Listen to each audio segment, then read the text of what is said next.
Welcome to Regulatory Submissions. It's a pleasure to be with everyone again. I think I've had everyone in the course for Introduction to Food Law. Hope everyone's excited for the quarter and looking forward to 12 weeks together rather than the 6 that we had before. Now, if you've just come from the Introduction to Food Law course, this first lecture is going to be very familiar. You're going to see a lot of the terms and things that were on the final, so you're going to hear a lot of this and understand it very quickly. Some of you that have been maybe a quarter or two away, it's going to be a little bit of a refresher.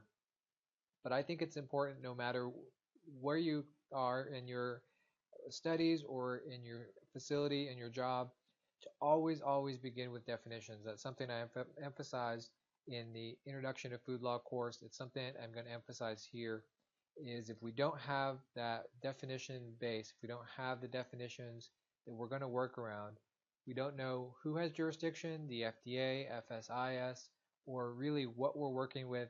And when we get into a complicated area like food additives, adulteration, definitions are going to be your key to understanding how that system works. So that's where we're starting today, and we're going to move forward and talk about some different submissions in the weeks to come.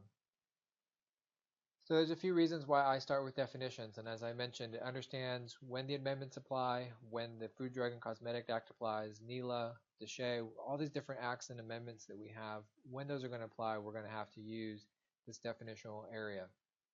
We're going to see in the Food Additives Amendment and other places exemptions, criteria for approval. Everything is going to be contingent on some broad and ambiguous terms, sometimes specific, but other times we're just going to get a very broad term and have to figure out how courts have interpreted it, how the agency has interpreted it, and move forward with that definition. Very important. There's consequences if we don't understand the definitions and we move forward and release a product. Adulteration, misbranding. We spend a lot of time in the Introduction to Food Law course talking about reclassification and this concept of intended use. And that is a concern here. If we have a product that looks like a dietary supplement, but it's a conventional food, are the ingredients going to be allowed in the same way? Likely not. And so that reclassification is going to lead to adulteration. We talked a lot about reclassification from a food, a conventional food, or a dietary supplement to a drug. That's definitely going to be a concern again here. It's also, when we're in this pre-market stance, it's a little bit different than what we've talked about previously in the Introduction to Food Law course. A lot of focus there was on post-market surveillance and how we're responding to the FDA with Form 483s or warning letters, to FSIS regulatory control actions, different aspects there. Here we get to be strategic. We get to launch a product. We have to know what is the best option to get that on the market, what's maybe the only option to get it on the market. When we start doing regulatory submissions, we're having an engagement with the FDA, with FSIS, FSIS, and we need to be able to be responsive to their questions, to understand their questions, and be able to have arguments for why a particular submission is appropriate. There may be some pushback on whether or not that is the right way to go. If we're doing a food additive petition, but the FDA has a tendency to want to do GROS, and there's maybe a basis for GROS, why we're asking for a food additive petition. There can be areas of gray, and we want to make sure we're ready for those. So we're just going to jump right into the definitions, and we're going to hit all of the key definitions that will provide the regulatory framework and the overview of that framework that we'll need for this course, and then we'll spend the next lecture getting into a little bit more detail about that, how that framework works and that legislative history. But to start off with, we're talking about something very familiar, defining food. And here we have this concept of whether a substance is added, which we'll get into in the slides to follow, and whether the substance is actually food. And here we have the cochineal beetle, which is a food, we would call it a color additive. It's imparting color. But here it is a constituent of food, and that may not be something that if you think of the definition of food, comes to mind as being something that we would include in it. But it's a very broad term, as we saw in the Introduction to Food Law course, and very crucial to this is that concept of intended use. What is our marketing? What is our labeling? What is our advertising telling us about how this product should be used? Should it be used for taste and nutrition and aroma? Should it be used for some other therapeutic benefit? We have this jurisdictional boundary that we've talked about with FSIS, FSIS, the USDA, and the FDA. FSIS having control over meat, poultry, and some activities with eggs, and of course meat and poultry products. And the IOM, we had an exhibit in the previous course I'm happy to provide again that sets that jurisdictional boundary, but we have to be particular and sensitive to ideas about whether we're talking about poultry, domesticated birds, and so on. As we get later into the course, we get into something like food additives. This distinction is going to dissolve a little bit with the FDA taking a lot of primary authority, but it is still something we want to consider. As we get into ideas of dual classification, making drug claims, we're seeing that increasingly on conventional foods. It's not just the dietary supplements that are pushing the boundaries. We'll talk about examples like Rice Krispies during the swine flu a couple of years ago, doing claims about boosting immunity and whether or not the timing of the claim and the claim itself was something that could subject it to a drug classification or dual classification, both food and drug, and what that means for submissions and what that means for ingredients. And we're not only looking at the concept of new drug, looking at the food exception and the intended use that we've kind of talked about, but we're also looking at the concept of animal drugs. We'll get into the animal drug residue amendment and how that works and how that amendment really ties in drugs that are used for food producing animals and the drug residues that will be left potentially from that. And that gets into a combination of food additive amendment approval and new drug, animal drug approval. So it's not just about new drug in the human context, it's also about drug residue. Adulteration is one of the driving forces, if not the driving force, for all of these adulteration amendments that we have. And that's a large part of what we'll talk about in this course is the adulteration amendments that came out of the hearings that began in 1950, culminated in 1960, and then the Animal Drug Amendment came later in 1968. But previous to this amendments in 1938, the Act just said if you're an added substance, you're subject to the may render injurious standard.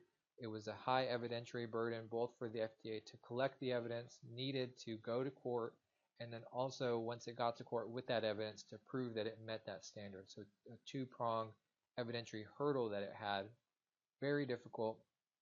And then we also have the naturally occurring, which is also in our definition for adulteration.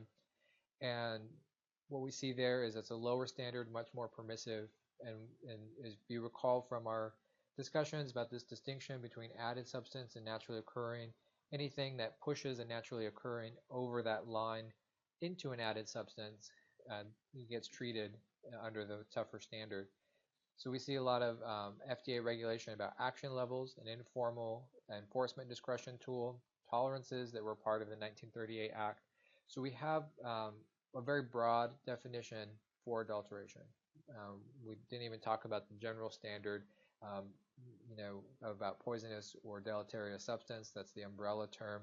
But we're really focused on this distinction between added substances and naturally occurring, and how that impacts all of the submissions that we'll need, because we really won't focus on naturally occurring substances. Those substances aren't subject to a lot of regulation. We'll see a little bit of that, but not very much. It'll really be in this category of added substances. And adulteration, again, to think of it in terms of a consumer perspective, which is really important to come back to. Adulteration is anything in that food product that shouldn't be there, whether it's indirect or directly brought into the food, and it's typically associated with some sort of illness or injury. Misbranding is, for the most part, a shift away from safety concerns to fraud.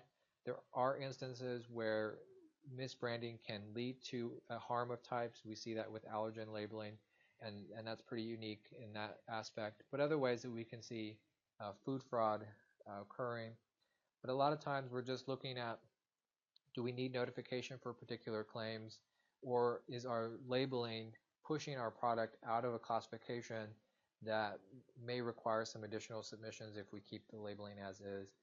And labeling, as with many of these terms, incredibly broad, and the key is in the definition, anything that is accompanying the product, which has been interpreted by the courts to look at anything that is supplementing or explaining that material. So we're not just talking about the physical label and how that has ingredients listings and how that describes the product, but if there are promotional materials, websites, videos, photos, anything that supplements or explains that product gets caught into this term of label and labeling. And so if we're making a claim on the website that needs a claims notification, we need to be sensitive to that in addition to this reclassification concept. The overarching restriction is on misbranding, which essentially both FSIS and its enabling acts and the FDA with the FD&C defines as misleading. Misleading means different things, but overall we're talking about something that's clear, accurate, and truthful. And so when we're talking about claims, do the claims go too far? And we'll get into some of what that looks like. Does it get into reclassification? And so that's our two primary concerns when we're talking about misbranding. So we get into this concept of food additive, which we'll spend a good bit of time working on submissions for food additives. But prior to 1958, there was no need, there was no definition. It was not a concept for anyone in the regulatory affairs, food affairs to worry about. It was created, again, in reaction to that may render injurious standard. We had 20 years of the FDA working under that standard and having a very difficult time, always trying to catch up. And one of the interesting things as you look back at the hearings that we'll get into next week is that the FDA had no tally or sense or list of how many additives were on the market prior to the creation of this amendment. So the creation of this amendment was intended to give the FDA pre-market system to control this before they entered the market. And so we have direct additives that are defined in 201S, become a component, exercise some technical effect on the food. We have indirect additives that are intentionally placed near the food, either in production or in shipping.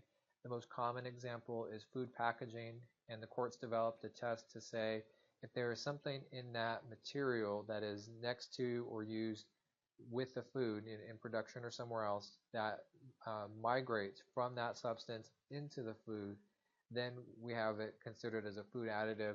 And we had some regulation by the FDA setting a threshold where if it's below the threshold, then it doesn't need to go through the food additive process.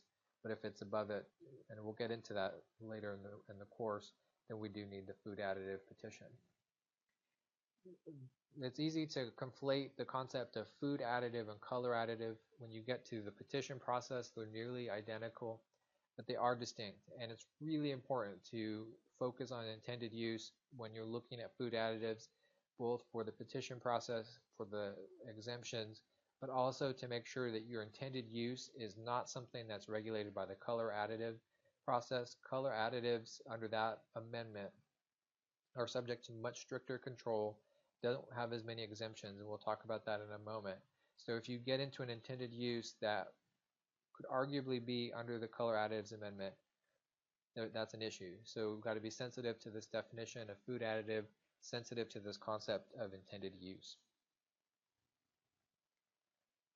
So one of the best known, if not easiest to remember, you can ask anyone in the food industry what regulatory concept they know, even if their job does not involve a great deal of regulation, and they know about GROS. Everyone knows, and I think everyone loves GROS because to them it's the quickest way to market. It's the easy skip, go, and collect $200 step for regulatory submissions. But we have to be careful with definitions, and we're looking at GROS. GROS is a very specific term. There's only 2 grounds to claim GROS, and I always struggle with how to describe what GROS is if we're saying that these added substances subject to GROS are exempt food additives, or they're added substances that don't qualify as food additives. They fall outside the food additive definition.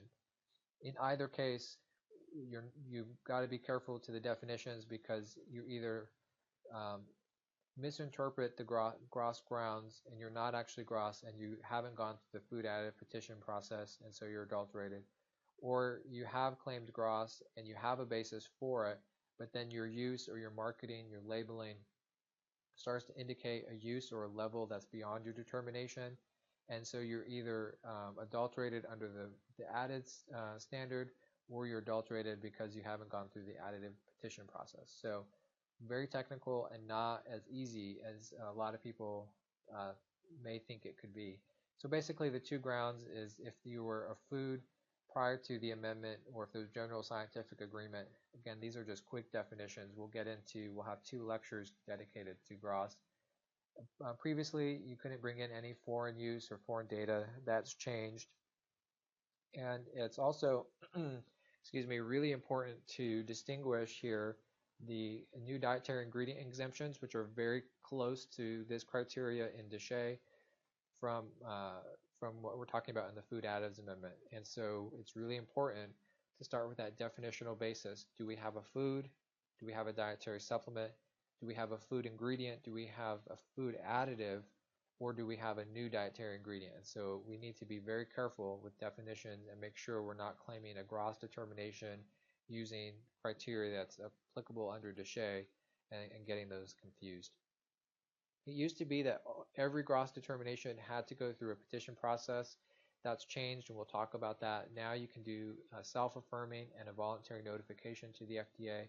Some substances are already listed as GRAS, and you can go to the GRAS listings and find whether your substance is there and move forward in that way. But this ability for self-affirming GRAS, I think, is a trap, and it's something that needs to be very carefully applied and very well documented, and that's why we're going to spend 2 lectures just dedicated to the GRAS concept.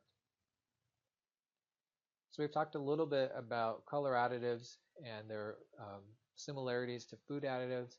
One of the ways they're dissimilar is there's no GRAS exemption.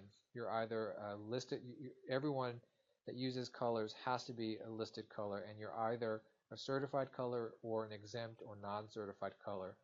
If you're not a listed color, it's not allowed in food use, and the color additive amendment is unique in that it also applies to cosmetics, drugs, it applies to all regulated categories. 201T has our main definition.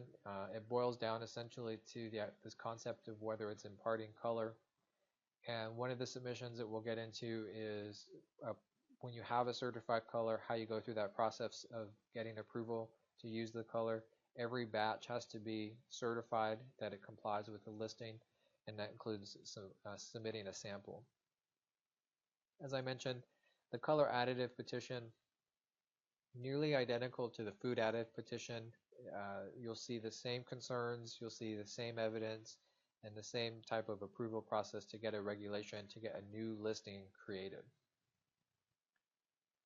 One of the lesser used but still available submissions is this idea of a standard of identity. You'll recall from our Introduction to Food Law course that we talked about economic adulteration in the 1906 Act, and there was this distinctive names exemption in Section 8 of the Pure Food and Drug Act at the time that said if you were an imitation product, you could put, imitation, or if you just created a distinctive name, then you weren't subject to the economic adulteration provisions. And the very famous example you'll see on the FDA's website is the bread spread. It wasn't peanut butter, it wasn't jelly, it was bread spread, so it didn't matter what the ingredients were. 1938 Act changed that, and now products have to list their common or usual name, which most of those now are captured in a standard of identity. And if it's not in a standard of identity, then the FDA directs you in the regulations to use a common or usual name. So if everyone refers to it as falafel, then you use that term. If everyone refers to it as mayonnaise and there's no standard of identity, that's what you use. Otherwise, use a truthful or clear name. And there is the ability that if you prefer there be a standard of identity, in large part because your competition is claiming use of a particular product but isn't complying with what you feel is the quality or the actual description of that product, you can use a citizen's petition, which is a very general petition, and there's some criteria specific to standard of identity in CFR 130.5 to establish a new regulation. And we'll get into a little bit of that, and it's actually great timing to be doing that. Typically this really isn't used. Facilities will just use the common or usual name. But Sabra has taken the step now that they feel their competition is not sticking to the concept of what hummus is. and in particular the use of chickpeas. They feel that hummus should only incorporate chickpeas and tahini and a few other ingredients. And so they're petitioning the FDA for a standard of identity for hummus. So that provides a great opportunity for us to see how that petition process works and take a look at their 11-page petition. Not a very big petition, especially when we compare to GRAS and food additive petitions, but very interesting. So we get into types of claims, and we also get into, to this point, we really haven't made a distinction between USDA and FDA, and we'll talk about why that is next week. And what we can mention here is that for claims purposes, the agencies work very differently. The FDA still relies most heavily on post-market surveillance. There are few instances where you can get pre-clearance, essentially just providing notification to the agency to the FDA of an intent to use a claim, versus the USDA, which pre-approves all labels, either through they have a general labeling exemption and a sketch approval, two processes we can get into a discussion on. But for FDA purposes, there's three types of claims: health claims, nutrient content claims, and structure function claims. And health and nutrient content claims for conventional foods are probably the strictest regulated. Nutrient content claims, if they're not in the regulations, then it needs to submit for approval.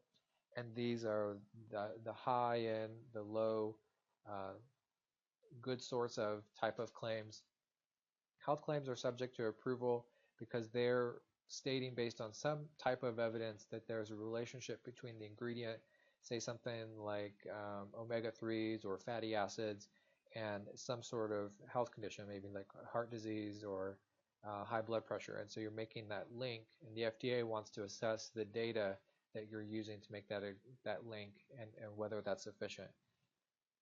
We do see some structure function claims on conventional foods, more common in dietary supplements, and that's a more direct link to a disease or health condition. And because of that, it's an easier trap to get into the new drug type classification. And so there is some notification requirements there. And not only reclassification, but we spent some time in the introduction to food law course, and we'll spend a little bit of time here talking about in this course talking about the risks of unapproved or unsubstantiated claims leading to label litigation. And there's a lot of instances of that occurring where the party either did not receive the appropriate approval, or their claims were completely unsubstantiated, and so they were sued under state law claims for that. So there's some risks in using these claims, even though they offer a lot of marketability. So overall, we're talking about this process, and we're starting with the idea: is it food, determining our jurisdiction?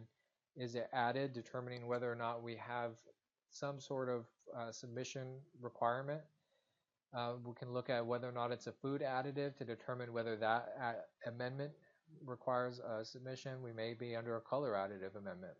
If we're under the food additive amendment, we're then looking at this concept of GRAS and whether exemption may or may not apply.